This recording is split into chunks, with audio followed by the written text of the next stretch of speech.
Okay, it's working.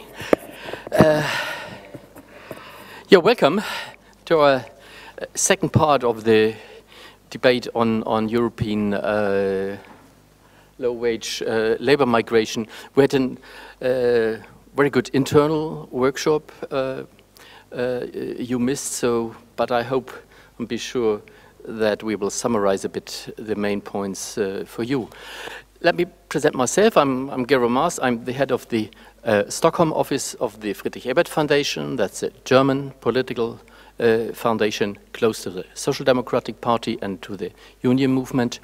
The office is based in Stockholm, but it's a regional project, so we work with all the Nordic countries. Personally, I have been to the SAMAK meeting, the regroupment of the Social Democratic parties in the northern countries and the LO unions on Tuesday and Wednesday in Oslo. And they were discussing a new report on the future of the Nordic model. And then during the debates, they had one main issue was exactly the same we are discussing here. So I think it's a burning thing, and often not so easy to distinguish what we are talking about. Are we talking about posted workers? Are we talking about welfare tourism? Or are we talking about social dumping? And of course, all these things are combined, also in their implications. And of course, we have also a political implication of this, and this is the rising of the right-wing populist movements, not only in the northern country, not only in Germany, all over in Europe.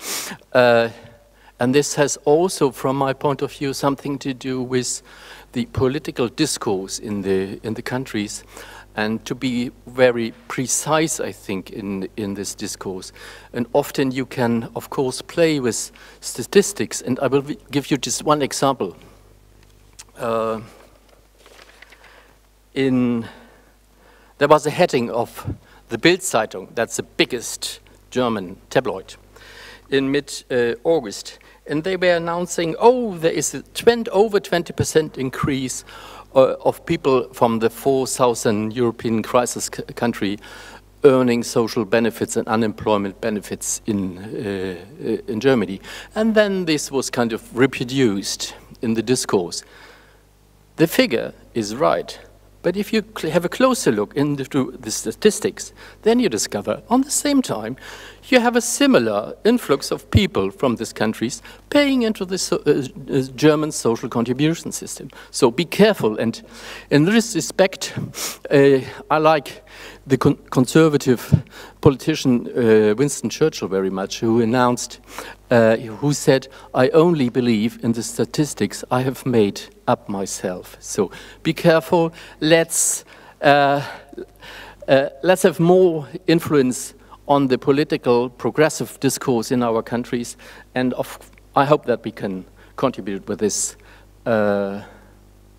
seminar and public seminar this afternoon. Thank you very much.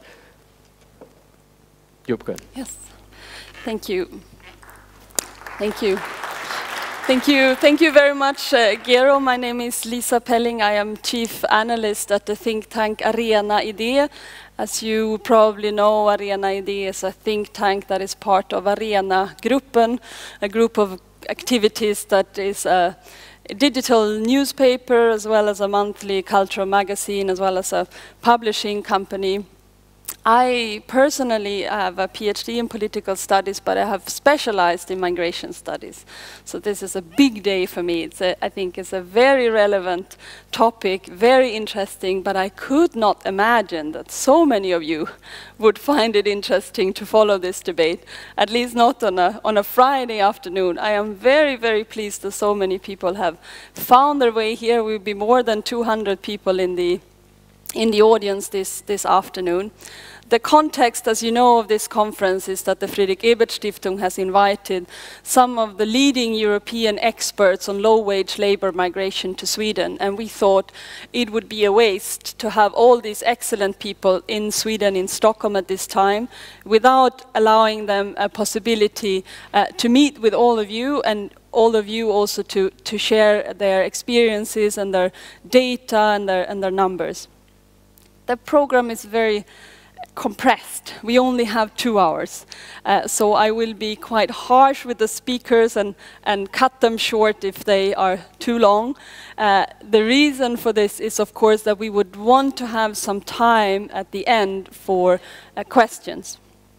Now, this is awkward for me to look at so many known faces and speaking to you in English.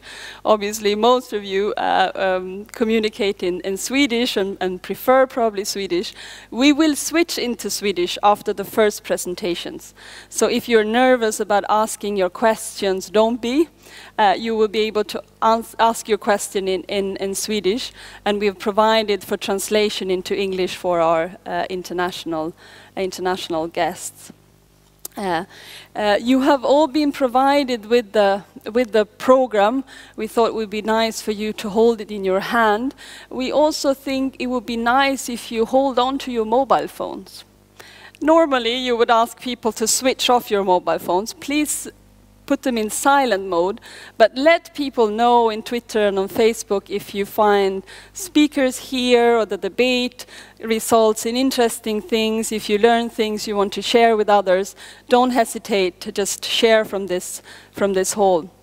We are also live streaming this on the internet, so if you want to see this conference afterwards, you can go to the internet site of Arena Idé and you can look at the debates again. We will also be publishing all the presentations on our site. So don't worry if you don't have enough time to take notes of the data and the figures that are presented. You can download them from our site afterwards as well. With this said, I think I will give the floor to the first speakers. You know, we'll have a round first of 4 European experts on low-wage labor migration. And then we have invited the labor migration officer of the LO, as you know, the largest Swedish trade union confederation. And we're also very happy that we can count with the presence of Irene Wennemo, who is state secretary at the Ministry of Labor, and also give her perspective and the perspective of the government on these issues. Before I let on the speakers, I will translate 3 of the words that I know will be in their presentations, and it might be important to translate them into Swedish. And I know many of you are very familiar, but some of you might not be, and just to increase the understanding. Posted workers is normally in Swedish translated to utstationerad arbetskraft. There has been a movement in some countries, you will hear particularly from Norway, where there's been a statutory extension of collective bargaining agreements. In Swedish and in Norwegian it sounds very similar. It's allmängiltig förklaring av kollektivavtal. So you follow. And you would also hear from Denmark about labor clauses in tenders. And in the Swedish debate we will speak about sociala krav i offentlig upphandling. See, difficult to mix languages.